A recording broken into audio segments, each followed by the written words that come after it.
এবং বাংলার আমাদের যারা মহাপুরুষ, সে স্বামী বিবেকানন্দ হোক, কাজী নজরুল ইসলাম হোক, ঠাকুর শ্রী শ্রী রামকৃষ্ণ হোক, রবীন্দ্রনাথ, কবিগুরু রবীন্দ্রনাথ ঠাকুর হোক, সবাই মিলে এইটাই আমাদের শিখিয়ে এসছেন যে আমাদের ধর্ম নিরপেক্ষতাই বাংলার রাস্তা।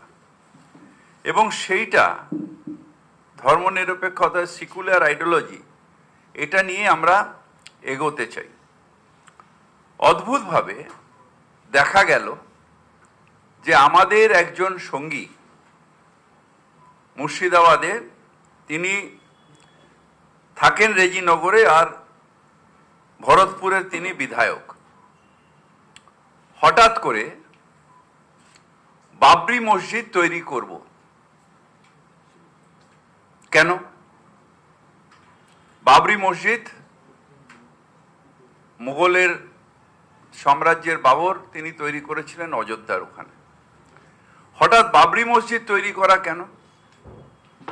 বাংলায় কেউ মসজিদ তৈরি করুক, কেউ মন্দির তৈরি করুক, নিজের টাকায় তৈরি করুক, আমাদের কোনো আপত্তি নেই। কিন্তু বাবরি মসজিদ করা অর্থাৎ সেই যে ধর্ম অন্ধতার যে ঘা, বাবরি মসজিদ ডেমোলিশনের মধ্যে দিয়ে ভারতবর্ষের নেতারা তখন বলেছিলেন ভারতবর্ষের সব থেকে কালো দিন, সেইটাকে আবার উস্কে দেওয়া, অর্থাৎ ধর্ম অন্ধতার দিকে সমাজকে ঠেলে দেওয়া, সেই কাজটা তৃণমূল কংগ্রেস বিশ্বাস করে না। আমাদের আবার 6 তারিখেই বা কেন? কেন হুমায়ুন ভাই কেন অন্য নাম দিলেন না? অনেক শহীদ হয়েছেন, তাদের নামে কেন করলেন না? মুর্শিদাবাদে যদি এতই টাকা ওনার কাছে থাকে, তাহলে ওখানে অন্য কিছু কেন করলেন না? স্কুল কলেজ কেন করলেন না? কেন শুধু এই সেন্টিমেন্টের ওপরে? তাহলে বাংলা কি এগোবে না শুধু বাবরি মসজিদ আর রাম মন্দির এর মধ্যে সীমাবদ্ধ থেকে যাবে? না, এটা আসলে বিজেপির একটা অভিসন্ধি, সমাজকে ভাগ করো। যখন দেখলো নেতাদের ইডি সিবিআই করে কিছু করা যাচ্ছে না, বাংলার মানুষ তৃণমূল কংগ্রেসকে সাপোর্ট করছে। যখন দেখলো এসআইআর করে কিছু করা যাচ্ছে না, বাংলার মানুষ তৃণমূল কংগ্রেসের পাশে দাঁড়িয়ে আছে। তখন ডিভিশনাল পলিটিক্স, যেটা বিজেপি বিশ্বাস করে, সেই পলিটিক্সটা আবার সামনে আসার জন্যে প্রত্যেক নির্বাচনের আগে একটা দুটো তৃণমূল কংগ্রেস থেকে গাদ্দারকে নিয়ে গিয়ে তারা এই কার্ডটা খেলে। এবার তারা হুমায়ুন ভাইকে ধরেছেন এবং আমার বিশ্বাস যে বিজেপির কথাতেই এই ডিভিশনাল পলিটিক্স অর্থাৎ সেটা করেন। আপনি রেজিনগরে থাকেন, ভরতপুরের বিধায়ক, কেন বেলডাঙ্গায় বাবরি মসজিদ হবে? কারণ বেলডাঙ্গা কিছুদিন আগে কমিউনাল সেন্সিটিভ জায়গা ছিল এবং সেইখানে করলে রায়েট লাগাতে সুবিধা হবে, দাঙ্গা লাগলে ভোটের সমীকরণ হবে। সেই ভোটের সমীকরণে বিজেপিকে সাহায্য করার জন্যে আজকে তারা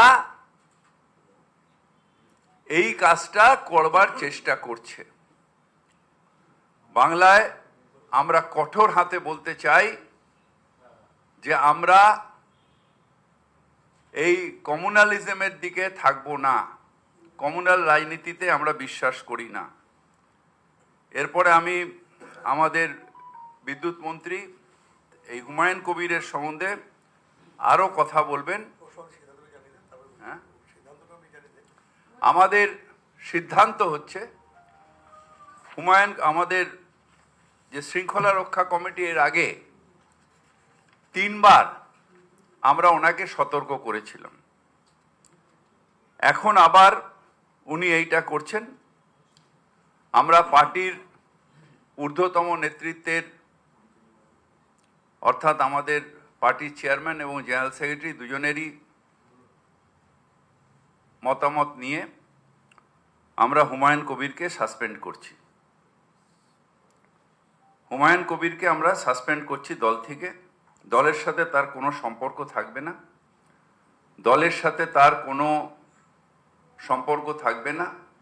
তার কারণ যারা ধর্ম নিয়ে রাজনীতি করে, ডিভিশনাল পলিটিক্স করে, মানে ধর্ম নিয়ে মানে ডিভিশন, ভাগ করার চেষ্টা করে, তাদের সাথে দল কোনো সম্পর্ক রাখবে না। এরপরে আমি কিছু বলার জন্য আমাদের নিয়ামত দাকে দু এক কথা বলার জন্য অনুরোধ করছি। চেয়ারম্যান আমাদের মুর্শিদাবাদ যে সাংগঠনিক জেলা তৃণমূল কংগ্রেস, তার চেয়ারম্যান। এই বিষয় নিয়ে আমি বিশেষ কিছু বলতে চাইছি না। আমাদের হাকিম সাহেব বিস্তারিতভাবে বলেছেন। এখন পার্টির সিদ্ধান্ত, যেহেতু আমরা পার্টি করি, পার্টির সিদ্ধান্ত আমাদেরকে এই মুহূর্তে মানতে বাধ্য হতে হবে। কারণ আমরা যে পার্টির নেত্রীকে দেখে আমরা এই দলে এসেছিলাম,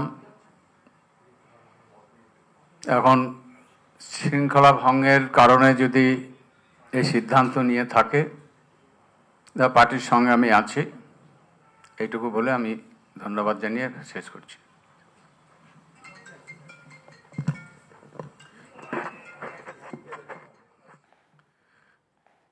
এই মুহূর্তে ফিরহাদ হাকিম বক্তব্য রাখছিলেন এবং যে বড় বিষয়টাতে নজর রাখতে হবে তা হচ্ছে হুমায়ুন কবিরকে, তাকে সাসপেন্ড করেছে দল, সাসপেন্ড করা হয়েছে তৃণমূলের তরফ থেকে, যেটা ফিরহাদ হাকিমকে বলতে শোনা গেল।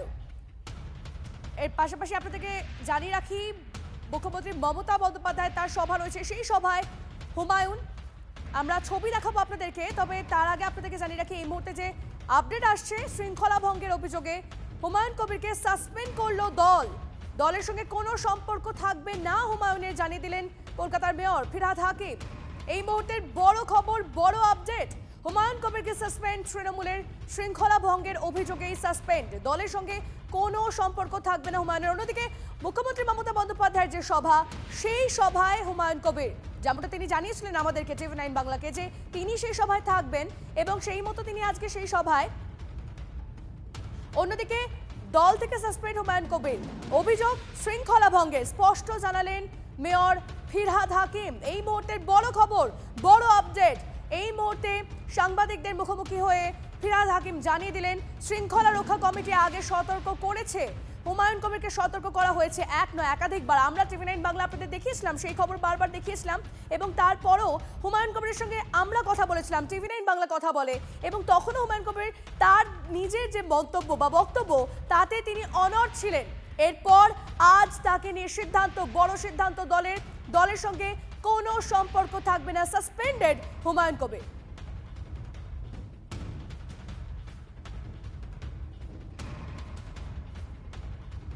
আরো একবার আপনাদেরকে জানিয়ে রাখি, তিনবার সতর্ক করা হয়েছে হুমায়ুনকে, জানালেন ফিরহাদ হাকিম। আমাদের সিদ্ধান্ত হচ্ছে হুমায়ুন, আমাদের যে শৃঙ্খলা রক্ষা কমিটি, এর আগে 3বার আমরা ওনাকে সতর্ক করেছিলাম, এখন আবার উনি এইটা করছেন। আমরা পার্টির ঊর্ধ্বতম নেতৃত্বের, অর্থাৎ আমাদের পার্টির চেয়ারম্যান এবং জেনারেল সেক্রেটারি দুজনেরই মতামত নিয়ে আমরা হুমায়ুন কবিরকে সাসপেন্ড করছি। হুমায়ুন কবিরকে আমরা সাসপেন্ড করছি দল থেকে। দলের সাথে তার কোনো সম্পর্ক থাকবে না, দলের সাথে তার কোনো সম্পর্ক থাকবে না।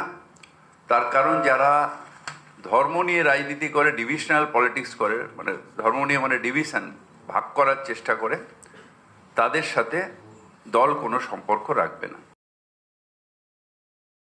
क्या सीएम यहाँ पर है? कोई बात हुई आपकी आने से पहले यहाँ पर?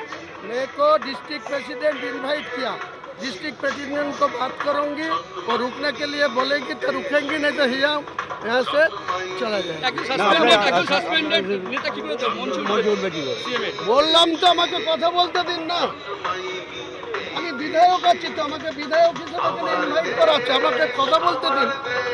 আপনারা এরকম করছেন কেন? दादा हर बार होता है, सीएम आती है आपकी उनसे बात होती है, इस बार बात हुई है कि नहीं आने से पहले उनके?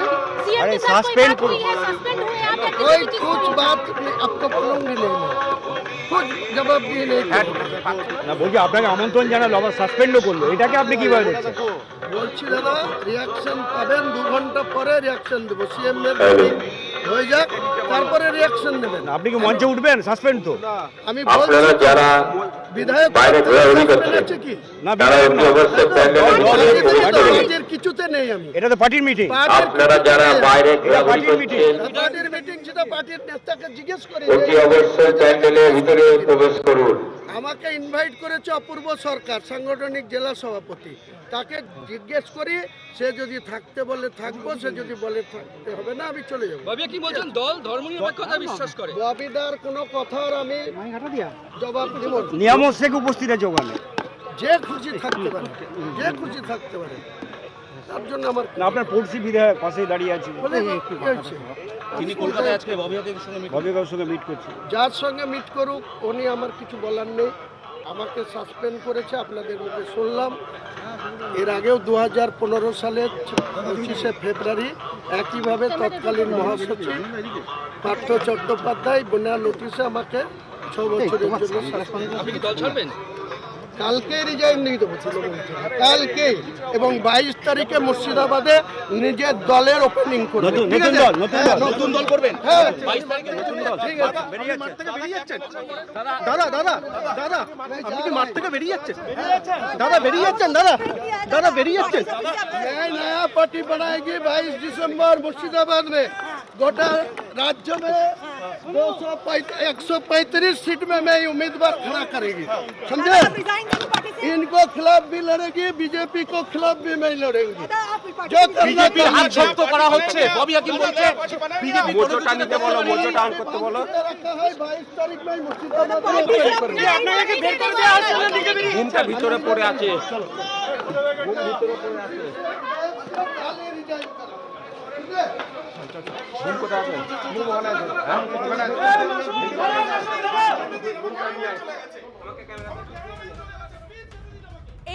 এই মুহূর্তে যে ছবি আপনারা দেখছেন, সরাসরি যে ছবি আপনাদেরকে দেখালাম, হুমায়ুন কবির তিনি খুব সম্ভবত মাঠ থেকে বেরিয়ে যাচ্ছেন। এই মুহূর্তে যে ছবি আমরা দেখতে পাচ্ছি, দেখানোর চেষ্টা করছি আপনাদেরকে, হুমায়ুন কবির প্রচন্ড ক্ষুব্ধ, এবং তার সেই তিনি যে ক্ষুব্ধ হয়েছেন সেটা তার চোখে মুখে ধরা পড়েছে, তার বডি ল্যাঙ্গুয়েজে দেখা গেছে, এবং তিনি মাঠ ছেড়ে বেরিয়ে গেলেন। সব থেকে বড় কথা, তিনি যেটা বললেন তা হচ্ছে কাল তিনি রিজাইন করবেন। তিনি স্পষ্ট বললেন, এটা তাকে বলতে শোনা গেল যে আগামীকাল তিনি রিজাইন করবেন। 22শে ডিসেম্বর নতুন দল, তার নতুন দল সে আত্মপ্রকাশ করতে চলেছে, এমনটাই তিনি বলেন। শোনাবো, আরো একবার বিসিআরকে শোনাতে বলবো তার বক্তব্য।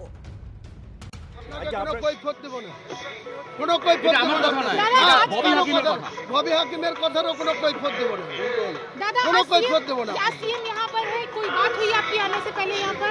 मेरे को डिस्ट्रिक्ट प्रेसिडेंट इनवाइट किया, डिस्ट्रिक्ट प्रेसिडेंट को बात करूंगी, और रुकने के लिए बोलेगी तो रुकेंगी, नहीं तो यहाँ से चला जाए। একজন সাসপেন্ডেড নেতা কি বলছে?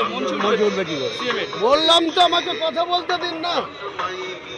আমি বিধায়ক আছি তো, আমাকে বিধায়ক হিসেবে ইনভাইট করা আছে, আমাকে কথা বলতে দিন।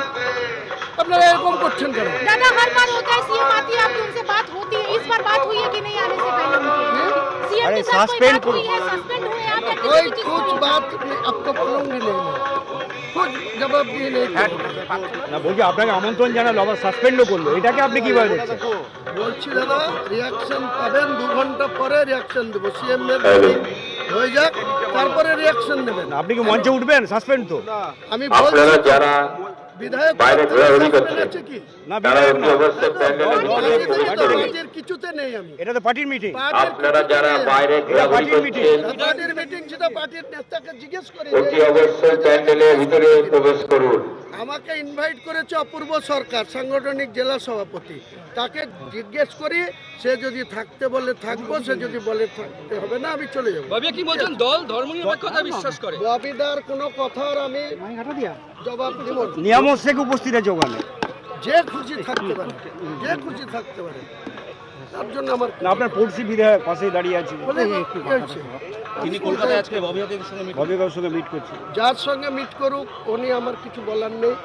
আমাকে সাসপেন্ড করেছে, আপনাদের মুখে শুনলাম। এর আগেও 2015 সালের 25শে ফেব্রুয়ারি একইভাবে তৎকালীন মহাসচিব পার্থ চট্টোপাধ্যায় বিনা নোটিশে আমাকে 6 বছরের জন্য আপনি কি দল ছাড়বেন? কালকে রিজাইন দিয়ে দেবো কালকে, এবং 22 তারিখে মুর্শিদাবাদে নিজের দলের ওপেনিং করবো। ठीक है, बेटा राज्य में 135 सीट में मैं उम्मीदवार खड़ा करेगी, समझे? इनको खिलाफ भी लड़ेगी, बीजेपी को खिलाफ भी मैं लड़ेंगी। जो বিজেপি হাত শক্ত করা হচ্ছে, ববি হাকিম বলছে বিজেপি মোচটা নিতে বলো, মোচটা অন করতে বলো। 22 तारीख में मुर्शिदाबाद ঘুমটা ভিতরে পড়ে আছে। আর এদিকে আপনাদেরকে জানিয়ে রাখি, এই বাবরি মসজিদের শিলান্যাস প্রসঙ্গে ফিরহাদ হাকিম তার কি মন্তব্য, তিনি বলছেন যে এর নেপথ্যে বিজেপির কোনো অভিসন্ধি আছে কিনা সেই বিষয়টা নিয়েও প্রশ্ন তুলেছেন, সন্দেহ প্রকাশ করেছেন ফিরহাদ হাকিম। বক্তব্য শোনাবো।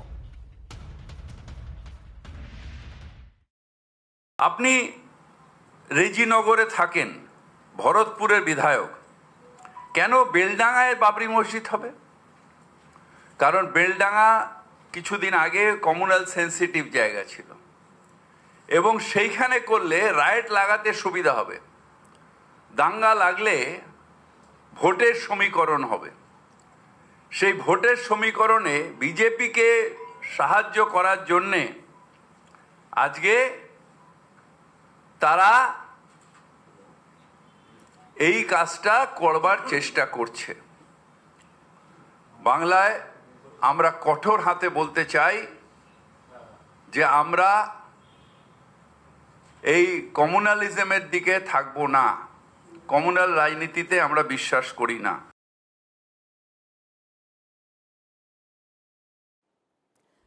বক্তব্য শোনালাম, ফিরহাদ হাকিমের বক্তব্য শোনালাম। শৃঙ্খলা ভঙ্গের অভিযোগে ইতিমধ্যে আপনারা জানেন সাসপেন্ডেড ভরতপুরের তৃণমূল বিধায়ক, এবং তা নিয়ে হুমায়ুন কবিরের বক্তব্য আপনাদেরকে শোনাচ্ছিলাম। তিনি স্পষ্ট জানিয়ে দিয়েছেন যে আগামীকাল তিনি দল ছাড়তে চলেছেন, তিনি রিজাইন করতে চলেছেন, এবং তারপর 22শে ডিসেম্বর নতুন দল অর্থাৎ হুমায়ুন কবিরের নতুন দল আত্মপ্রকাশ করবে। আপনাদের নিশ্চয়ই মনে রয়েছে টিভি9 বাংলার সঙ্গেও যখন তার কথা হয়েছিল, বারবার করে তিনি এই ধরনের মন্তব্য করেছিলেন, এই ধরনের ইঙ্গিত দিয়েছিলেন। জগন্নাথ চট্টোপাধ্যায় বিজেপি নেতা এই মুহূর্তে আমাদের সঙ্গে রয়েছেন, জগন্নাথ চট্টোপাধ্যায়ের সঙ্গে কথা বলবো। জগন্নাথ বাবু, একটা ব্রেকিং নিউজ জাস্ট আপনাকে জানিয়ে রাখি যে হুমায়ুন কবির তাকে ইতিমধ্যেই দল সাসপেন্ড করেছে এবং তিনি নতুন দল আত্মপ্রকাশ করবে তার এরকম 22শে ডিসেম্বর, সেটা তিনি জানিয়েছেন। তার পাশাপাশি যে বিষয়টা নিয়ে আপনার থেকে জানার সেটা হচ্ছে ফিরহাদ হাকিম বলছেন যে এই যে বাবরি মসজিদ করা হচ্ছিল, বাবরি মসজিদ করার কথা, শিলান্যাস করার কথা ছিল হুমায়ুন কবিরের, এর নেপথ্যে কোথাও বিজেপির অভিসন্ধি আছে কিনা সেটাও খতিয়ে দেখা দরকার।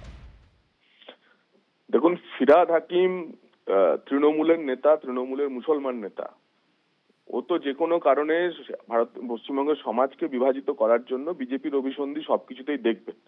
অন্ততপক্ষে এটা ভালো যে বিজেপি বাবরি মসজিদ করাতে চাইছে। এতদিন পর্যন্ত বিজেপির বিরুদ্ধে অভিযোগ ছিল যে বিজেপি তথাকথিত বিতর্কিত বাবরি ধাঁচাকে ভেঙে সেখানে রাম মন্দির বানিয়েছে।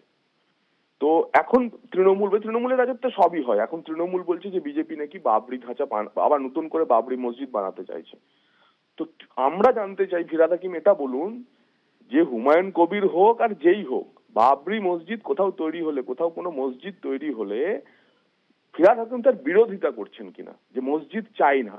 কারণ আমরা তো বারবার বলছি যে কোথাও বাবরি মসজিদ তৈরি হলে, বাবরের নামে মসজিদ তৈরি হলে তাতে আবার সেখানকার সাম্প্রদায়িক সম্প্রীতির বিঘ্ন হবে। কোথায় লোকেশন, কে কোথাকার বিধায়ক, তার বদলে ফিরহাদ হাকিমের কাছে চ্যালেঞ্জ যে ফিরহাদ হাকিম বলুন যে কোনো মসজিদ করা যাবে না। এইটা তিনি যদি বলতে পারেন তারপর আলোচনা চর্চা চলতে পারে।